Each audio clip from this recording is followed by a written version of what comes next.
said that, no, you can't do it. And I was like, why?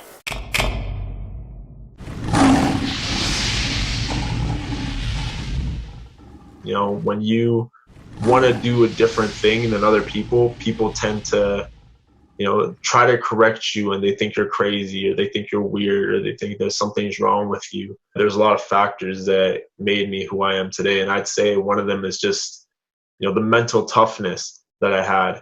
And one thing that really created that was the game of basketball. I grew up and I started playing basketball at the age of 10. And I believe that that's what, really shaped me as a person today. I would be out there 5 a.m., 6 a.m., just dribbling, shooting. As a little kid, so many people told me I couldn't do anything, right? They told me that I couldn't, play on the school team. They said I couldn't play on a travel team. They said I couldn't play at a prep school. They said I couldn't go play in college. They said I couldn't, all that stuff. They said I couldn't make it to the NBA.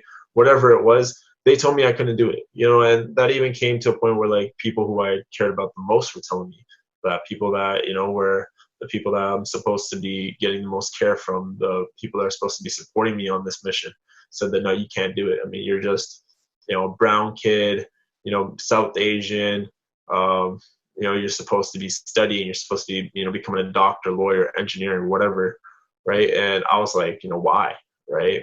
I love this game. I love basketball. So I put in all the effort, and, I put this chip on my shoulder, every time somebody told me I couldn't do it, if it lit this fire, I took it personal. I took it really, really, really personal. Mm-hmm. When you take something personal, bro, that's when shit gets real. When shit gets personal, that's when shit gets real. And I didn't let that stop me. And then I didn't stop until I played on the highest level on the national stage. I was traveling from, California to Arizona to Florida, playing against the best high school competition in the world. Played against DeAndre Ayton, who was the number one pick in the NBA draft. Right. So I played against a tremendous amount of talent.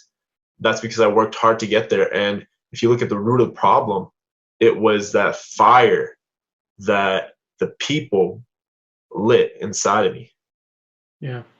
It was that adrenaline that was inside of me to be the greatest. Eventually, I ate my own words, and I slipped and I fell right off of a dunk, and my hip tore in the process. What happened? Basketball career done. I was getting interest from D1, D2 schools. Done. Nobody wants a guy who has a torn hip. Bro, I had a lifelong dream, and it was over. I fell into depression. What happened? Drugs, alcohol, parties, girls, all that shit. All of it. I lost myself completely until I was able to figure out who I was as a human being, and I realized that I am limitless. Like this podcast, the name Limitless Lion, I felt like I was a limitless lion, right? So what did I do? I started looking at ways to be more limitless. Now I'm looking into entrepreneurship, and I'm like, what? This is a career where I can control my income, where I have no limits on my income.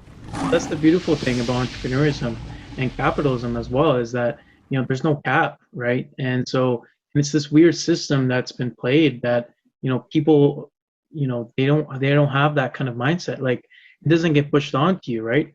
But I don't know what it is. It's a blessing in disguise that, we get triggered through these different scenarios in our life. And I think that's something that, the successful people use, is that they use those kind of, when their ego gets triggered, they use that as fuel.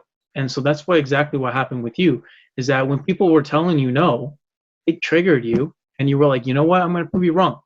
And that is actually what we need to have in our life every single day, because every day our brain is programmed to turn us to be lazy, to tell ourselves, oh, we work too hard, we should take it easy, we need to rest, this might not work, and at the same time we're going on social media or watching the news, and we're hearing all these noise. It's all programmed to bring us down. It's to lower our vibration. Right. So that's why, this is actually a very very cool thing that you just mentioned that a lot of successful people apply is that they purposely get triggered by these things, and I'm actually proof of that, because whenever I go and do sales calls, whenever, you know, in my door-to-door days, I remember this, like, this is where I got from my door-to-door days, is that whenever people would tell me no, I'd get so jacked up because I want to go prove them wrong. I want to go find people who will tell me yes, right? And so in a way, I'm gonna channel that into my work, and that's very similar to what you did. You channel that into your work ethic. You know, that's a huge lesson, I think, for people to know.